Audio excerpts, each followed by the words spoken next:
গতকাল ধুলিয়ান শহরের পর আজকে গাজীনগর মালঞ্চা অঞ্চলে রামনবমীর বিশাল বর্ণাঢ্য শোভাযাত্রা। ভারতবর্ষের সব জায়গার সাথে সাথে মুর্শিদাবাদের শামশেরগঞ্জ ব্লকের গাজীনগর মালঞ্চা অঞ্চলের নতুন মালঞ্চা রাধাকৃষ্ণ মন্দির চত্বর থেকে দশমীর দিন অর্থাৎ সোমবার বৈকাল নাগাদ শুরু হয় রামনবমীর বর্ণাঢ্য শোভাযাত্রা। এই বর্ণাঢ্য শোভাযাত্রায় ছোট থেকে বড়, মহিলা থেকে পুরুষ প্রত্যেকে অংশগ্রহণ করেন। শ্রীরামপ্রভুর ট্যাবলো করা হয় ভজন কীর্তনে, ধর্মীয় স্লোগানের সঙ্গে রামনবমীর বর্ণাঢ্য শোভাযাত্রা পালিত হয়। নতুন মালঞ্চা রাধাকৃষ্ণ মন্দির থেকে বর্ণাঢ্য শোভাযাত্রাটি বের হয়। এরপর একাধিক গ্রাম ঘুরে এসে আবার সেই রাধাকৃষ্ণর মন্দিরে প্রসাদ বিতরণের মাধ্যমে সমাপ্ত হয়।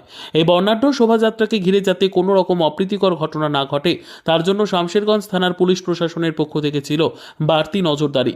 এদিকে সম্প্রীতির বার্তা দিতে সশরীরে হাজির হলেন 4 নম্বর জেলা পরিষদের সদস্য আনারুল হক ওরফে বিপ্লব। প্রায় অনেকটা পথ বর্ণাঢ্য শোভাযাত্রায় পুণ্যার্থীদের সঙ্গে পায়ে পা মিলিয়ে হাঁটলেন বিপ্লব। আবার কিছুক্ষণ পরই শোভাযাত্রায় অংশগ্রহণ করলেন গাজীনগর মালঞ্চা অঞ্চলের প্রধানের স্বামী মেশের আলী।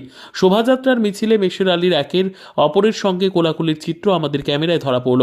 এর মধ্যেই আবার শোভাযাত্রায় অংশগ্রহণ করলেন বিপ্লব ফ্যান ক্লাবের অন্যতম সদস্য ইনজামুল হক। এক কথায় বলা যেতে পারে এই রামনবমীর শোভাযাত্রাকে ঘিরে এক সম্প্রীতির নজির দৃশ্য। কথায় আছে, ধর্ম যার যার, উৎসব সবার। কবি কাজী নজরুল ইসলাম কবিতার মাধ্যমে সম্প্রীতির বার্তা দিয়ে গিয়েছেন, মোরা এক বৃন্তে দুটি কুসুম, হিন্দু মুসলমান, মুসলিম তার নয়নমণি, হিন্দু তাহার প্রাণ। হ্যাঁ, এটাই তো ভারতবর্ষ, যেখানে রয়েছে সব ধর্মের মানুষ একে অপরের সঙ্গে মিশে। শোভাযাত্রার মিছিলে কচিকাঁচা থেকে বয়স্ক, মহিলা থেকে পুরুষ প্রত্যেকের মুখে একটাই স্লোগান ছিল, জয় শ্রীরাম, জয় শ্রীরাম, জয় জয় শ্রীরাম। রামনবমী উদযাপন কমিটির সভাপতি সর্বেশ্বর দাস জানান, এই রামনবমী শোভাযাত্রায় প্রায় 3 থেকে 4 হাজার পুণ্যার্থীরা অংশগ্রহণ করেন।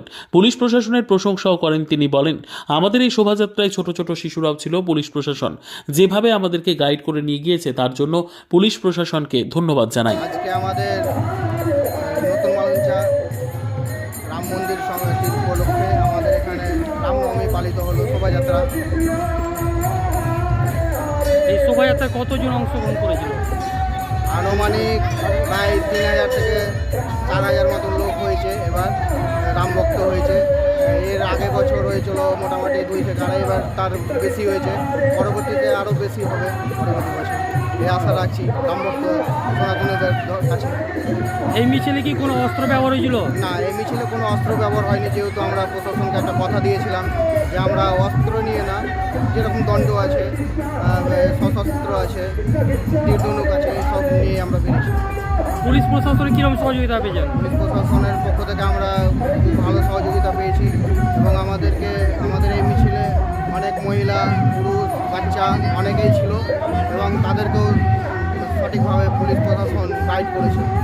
আপনার পরিচয়? আমি সর্বেশ্বর দাস, এই রামনবমী